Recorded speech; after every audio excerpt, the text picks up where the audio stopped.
ngayon ay nagbabalik na naman po muli tayo sa ating panibagong voice over. Ay, over ba yun? By the way guys, this is Cloud, OFW in Maldives. At ayun na nga, ay tamang lamon muna tayo mga kabeshi dahil mahaba-haba ang ating lalakbayin sa araw na ito. Actually mga kabeshi ay pabalik lang naman tayo sa Maldives sa mga oras na ito.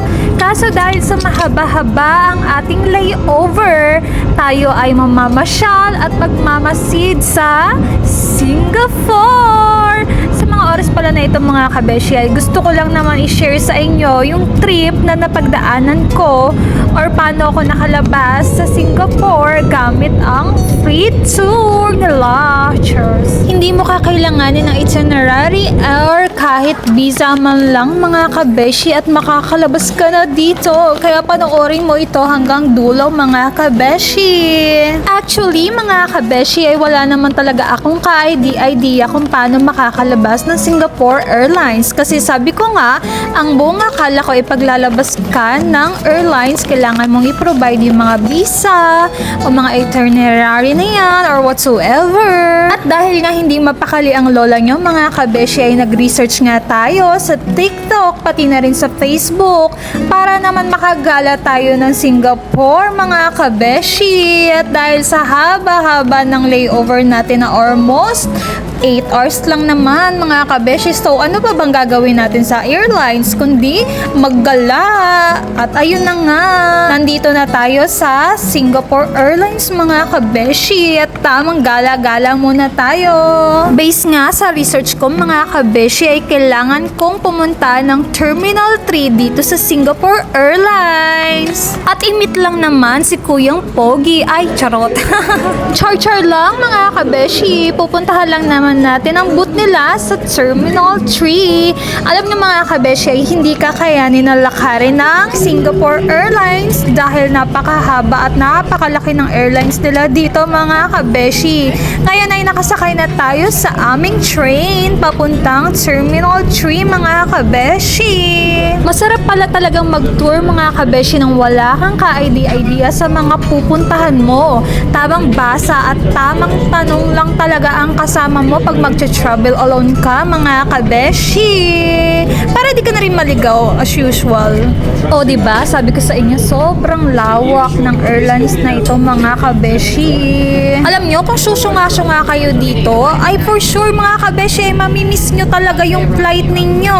Pero kung fast runner naman kayo mga kabeshi ay panigurado maaabutan nyo yung flight nyo gaya ko. Charot. Ay, hindi nyo na may tatanong mga kabeshi dahil sa trip na to muntik ko na talagang mamiss yung flight ko papuntang Maldives. At ngayon ay nasa Terminal 3 na tayo mga kabeshi. Buong akala ko talaga mga kabeshi may pinapanood sila. Yun pala, nagche-check sila sa monitor ng kanilang flights. At ayun na nga ay tamang lakad na tayo at hanapin na natin ating booth mga kabeshi. Based na rin sa research ko ay may magagandang spots dito mga kabeshi like this one. Dito sa Singapore Airlines lang yan makikita mga kabeshi. Hindi lang itong magagandang mga tourist spots dito sa Singapore Airlines mga kabeshi at marami pa talaga silang iba kaso nga hindi nakakayanin ng oras ko dahil nga kailangan nating maabutan ang free tour booth na open mga kabeshi. At dahil nga galing tayo sa Terminal 1 at close sila doon mga kabeshi at pinapunta nila tayo sa Terminal 3 kaya ito ay nakapag-register na tayo sa mga oras na ito at tamang antay na lang ng signal nila para makalabas ng Singapore Airlines. Nakaka-excite, grabe. At the same time, syempre nakakakaba. Hindi ko alam, mama, hindi ako makalabas. Charot. Ito na nga guys, start ng briefing. Tara makinig tayo. Join this tour, you must have read the itinerary. Yeah? But today you will come in with a surprise. The itinerary will be different.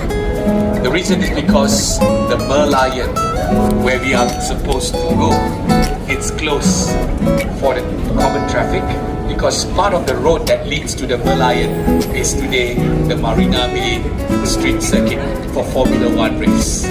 Yeah? So the roads are closed, so we won't be seeing any Merlion at a close distance, but we'll be passing by over a bridge, and you need to have that telescopic eye to see a Merlion from a distance. Alright? Okay, so instead of going to the Merlion, we are getting you at the Marina Barrage, and this is where you're going to see the city skyline from a distance, and you will also be seeing some of the Formula One activities from afar. Yeah? The reason is because if we get into the city center, all of you will miss your flight. Traffic jam. Alright? Okay, so ladies and gentlemen, before I begin, I just want to make sure that all of you are in this correct tour, because after this, we have 3 other tours. Yeah? This is a city sites tour, 4 p.m. Yeah? I'm going to call up your name twice. The first time now, and I will also give you a number, which is only yours. The reason is, during the second time, you just come to me and give me your number. Yeah? Because the problem here, the names are not in alphabetical order. Alright? Okay, we're gonna start. Nandito naman na tayo sa immigration scanner mga kabeshi, na kung saan i-scan lang natin ang ating passport at makakalabas na tayo ng Singapore Airlines mga kabeshi. As in mga kabeshi, wala ka talagang ipapakita kundi ang passport mo lang talaga at yung free tour registration mo mga kabeshi doon sa booth. Bibigyan ka rin nila ng sticker mga kabeshi na dapat naka-paste sa yung damit para na lang na syempre malaman nila na ikaw ay kasama sa tour. At ayun na nga, ipasakay na tayo ng bus mga kabeshi, na kung saan ay maghahatid sa atin sa ating paroroonan. Charis charis. At ayun pala, may mga kabayan din tayong kasama mga kabeshi. Hello! Shoutout po sa inyo mga kabayan. Charis, kala mo naman taga maririnig ako. Kaya hindi na tayo masyadong kabado mga kabeshi. At the moment ay magsisimula ng mandar ang aming bus at i-tour kami sa kung saan-saan. Singapore Airlines. I think most of you fly with Singapore Airlines. Changi Airport Group, the airport operator, and of course the Singapore Tourism Board. Here, my name is Ayub, and I'll be with you as the tour guide here. Alright, take a look now to your left. Can you see this huge building here? This is what they call Jewel. Most probably some of you have heard about it. Yeah. So after we return to the airport at about 6:30, yeah, should you have at least 2.5 hours prior to your. This is where the Jurassic Mile will connect you to. Yeah, of course you can spend more time here. Today it's a Saturday, and that's why you see there's a lot of people, a lot of crowds. Yeah, especially later towards the night time, where you're gonna see many people having barbecue. It attracted the British back in 1819, and this is where the British actually modernized our port. Yeah, and of course through our port, Singapore progresses. Yeah, because can you see everybody is so excited for the Formula One race? Can you see over to your left now?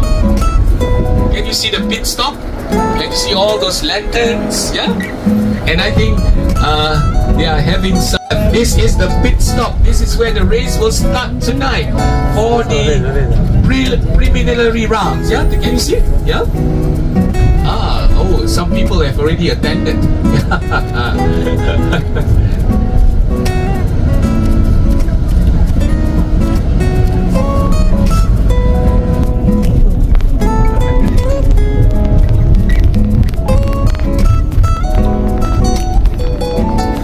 Create climatic conditions like those in South Africa, Southern Europe, and Australia.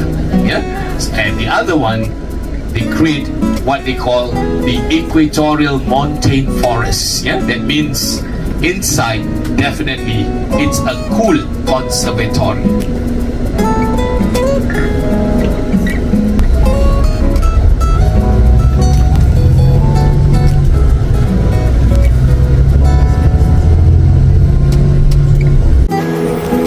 At ayun na nga, ay nakababa na tayo sa aming bus mga kabeshi, at malayang malaya na akong nakakalimuyak ng Singapore. Oh my gosh, na-excite ako ng bongga. Thank you Lord God for this opportunity. Yeah, because this building was built to make sure that we have. At ayun na nga ay mag-i-start na tayo sa pinaka-tour mga kabeshi. Ito talaga yung pinaka-gusto ko yung lakad-lakad talaga mga kabeshi. Hindi mo rin naman ma-appreciate kasi kapag nasa bus ka lang mga kabeshi, mas maganda talaga yung lalakarin mo. Makikita mo yung view. Oh my gosh, nakakatawa ng bonggang-bongga. At ayun na nga mga kabeshi, don't mind my face, okay? Haggard na tayo talaga sa mga oras na yan. 5 hours ba naman biyahe papuntang Singapore, then yun, maglalakad-lakad ka, tapos nakakapagod, char. Ginusto ng lola nyo, anong magagawa natin? Go! More lakad mga kabeshi!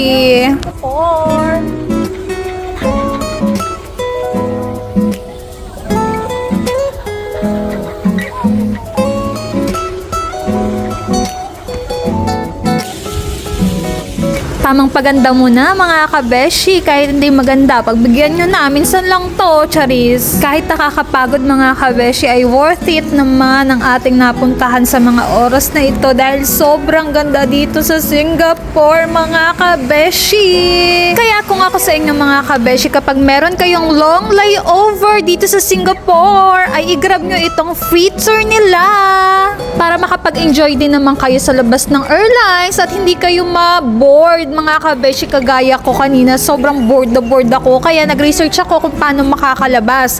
At ngayon nga ay nandito na tayo sa Garden by the Bay. Ito talaga yung pinaka gusto kong makita rito sa Singapore mga kabeshi, lalo na sa gabi, kaso hindi na ako aabot sa gabi dahil nga ang flight ko is alas 10 ng gabi papuntang Maldives. Kaya tamang pa-cute video pictures na lang muna tayo sa mga oras na ito mga kabeshi, para na rin may mga idea kayo sa kung anong meron dito sa Singapore. Yun lang. Entrance of the garden, many more, right? So in October next year, next month, they're gonna change songs, and for me, October is my favorite because it's retro fever.